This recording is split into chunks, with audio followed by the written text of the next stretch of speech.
Barack Obama क्या कहता है पता है? ये कहते हैं कि बाबा साहब अम्बेडकर अगर हमारे देश में पैदा होते तो हम सूरज का नाम बदलकर अम्बेडकर रखते थे। अब प्रधानमंत्री को ये लगने लग गया कि अगर मैं गीता लेकर घूमूं तो भीख के तौर पर भी मुझे 1 रुपया नहीं मिलेगा, तो उन्होंने गीता भारत में ही रखी। अब बुद्ध की मूर्तियां लेकर घूमते हैं और क्या कहते हैं, मैं भारत से आया हूं, भारत बुद्ध का देश। राजनीति में अगर मैं आऊं तो आप लोग मुझे क्या बना सकते हो? प्रधानमंत्री, इससे ऊपर है, उससे ऊपर राष्ट्रपति। लेकिन मैं आज आप लोगों को बताना चाहता हूं, मेरे पीछे जो अम्बेडकर नाम लगता है ये प्रधानमंत्री पद से कई गुना ऊंचा है, कई गुना महान है। इस नाम का सम्मान पूरे विश्व में होता है, पूरे विश्व में। नरेंद्र मोदी, मुझे आप बताओ, इस देश को हिंदू राष्ट्र बना के इनके ऊपर तुला हुआ है कि नहीं? इस देश को हिंदू राष्ट्र बनाना चाहता है, लेकिन विश्व में जाने के बाद उसको ये कहना पड़ता है कि मैं बुद्ध की धरती से आया। कुछ लोगों को लगता है कि अभी ये 1-2 साल बाबा साहब की बातें बताएगा, बुद्ध की बातें बताएगा, फिर पार्टी बना लेगा।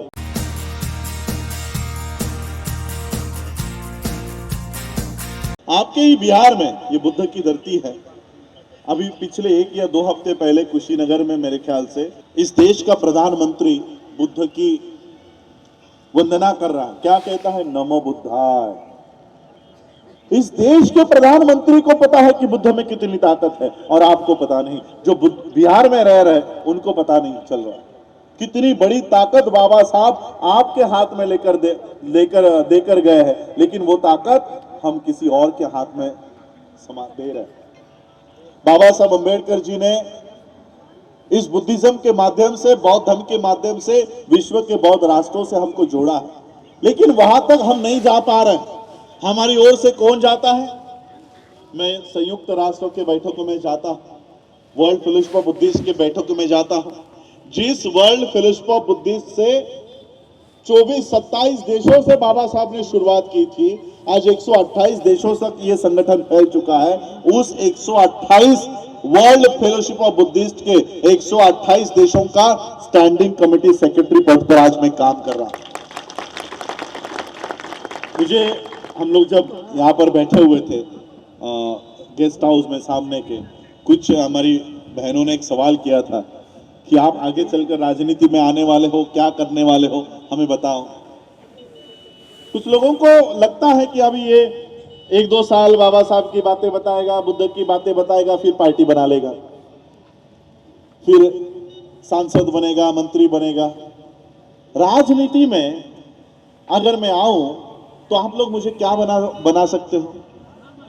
प्रधानमंत्री, प्रधानमंत्री, इससे ऊपर है, उससे ऊपर राष्ट्रपति।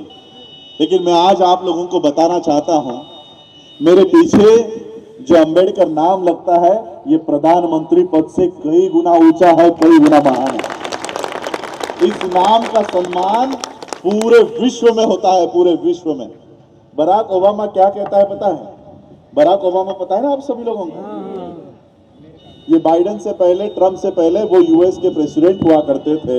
यूएस के प्रेसिडेंट होते समय ये कहते हैं कि बाबा साहब अम्बेडकर अगर हमारे देश में पैदा होते तो हम सूरज का नाम बदलकर अम्बेडकर रखते थे। इतना बड़ा सम्मान बाबा साहब को विश्व में होता है। और इसलिए मैं ये छोटे मोटे पदों के लिए काम नहीं कर रहा हूं। प्रधानमंत्री, राष्ट्रपति, ये मेरे लिए बहुत छोटे पद है। अम्बेडकर नाम मेरे लिए उससे बहुत ऊंचा है और उस नाम का इस्तेमाल मैं अपने लिए नहीं, आपके लिए करना चाहता हूं। बाबा साहब के परिवार में जन्म लेकर अगर मैं नौकरी करते रहूं, अपने बीवी बच्चों को पालते रहूं, तो मेरा अम्बेडकर परिवार में जन्म लेना व्यर्थ है। इसलिए मैं अपने जीवन का, अपने नाम का, अपने कार्य का, अपने पढ़ाई का इस्तेमाल अपने बीवी बच्चों के लिए, अपनी व्यवस्था के लिए नहीं, आपकी व्यवस्था खड़ा करने के लिए पूरे देश में कर रहा हूं। बाबा साहब अम्बेडकर जी की बौद्ध धर्म की ये पहचान को आज हमारे देश में ब्राह्मणी व्यवस्था के लोग आपके हाथों से छीन कर लेकर जा रहे हैं और खुद को बौद्ध बताने का काम कर रहे हैं। मैं संयुक्त राष्ट्रों के बैठकों में जाता हूं, भारत की ओर से कौन आता है? वेंकैया नायडू। मेरे फेसबुक पेज पे आप कभी देखिए, वियतनाम की कॉन्फ्रेंस में भारत की ओर से बुद्धिज्म की बातें बताने के लिए वेंकैया नायडू आता है। ये नरेंद्र मोदी, मुझे आप बताओ, इस देश को हिंदू राष्ट्र बना के इनके ऊपर तुला हुआ है कि नहीं? इस देश को हिंदू राष्ट्र बनाना चाहता है, लेकिन विश्व में जाने के बाद उसको यह कहना पड़ता है कि मैं बुद्ध की धरती से आया। ये क्यों कहना पड़ता है, मैं आपको बताना चाहता हूं। 2014 में ये नए नए प्रधानमंत्री बने थे। इस देश के प्रधानमंत्री नरेंद्र मोदी नए नए प्रधानमंत्री बने। जापान में पहली बार जाने वाले थे। जापान एक बुद्धिस्ट कंट्री है, बौद्ध देश है। तो उन्होंने सोचा कि अब जापान में जाने वाला हूं तो क्यों ना जापान के प्रधानमंत्री को या जापान के प्रेसिडेंट को गीता दी जाए। तो वो गीता लेकर गए, हिंदू धर्म का ग्रंथ गीता लेकर गए, और उन्होंने ये शिंजो अबे नाम के उनके प्रेसिडेंट थे, उनको कहा कि मैं भारत से आपके लिए गीता लाया हूं, हम हमारा देश इस गीता के अनुसार चलाने वाले हैं। तो शिंजो अबे ने वो गीता स्वीकारी, वो गीता रखी और पूरा जापान घुमाकर दिखाया। जापान घूमने के बाद जब इस देश के प्रधानमंत्री दूसरे देश के लिए निकले, तब जापान के प्रेसिडेंट ने रोका, रुको, आपने मुझे गीता दी, बदले में मैं भी आपको कुछ देना चाहता हूं। और जापान के प्रेसिडेंट ने त्रिपिटक नाम का बौद्ध धर्म का ग्रंथ इस देश के प्रधानमंत्री को दिया और कहा कि आप आपका देश गीता के अनुसार चलाने वाले हो, लेकिन हम हमारा देश इस बौद्ध धर्म के अनुसार चलाते हैं, इसलिए विश्व में प्रथम क्रमांक पर है। अब प्रधानमंत्री को यह लगने लग गया कि अगर मैं गीता लेकर घूमूं तो भीख के तौर पर भी मुझे 1 रुपया नहीं मिलेगा। तो उन्होंने गीता भारत में ही रखी। अब बुद्ध की मूर्तियां लेकर घूमते हैं और क्या कहते हैं, मैं भारत से आया हूं, भारत बुद्ध का देश है।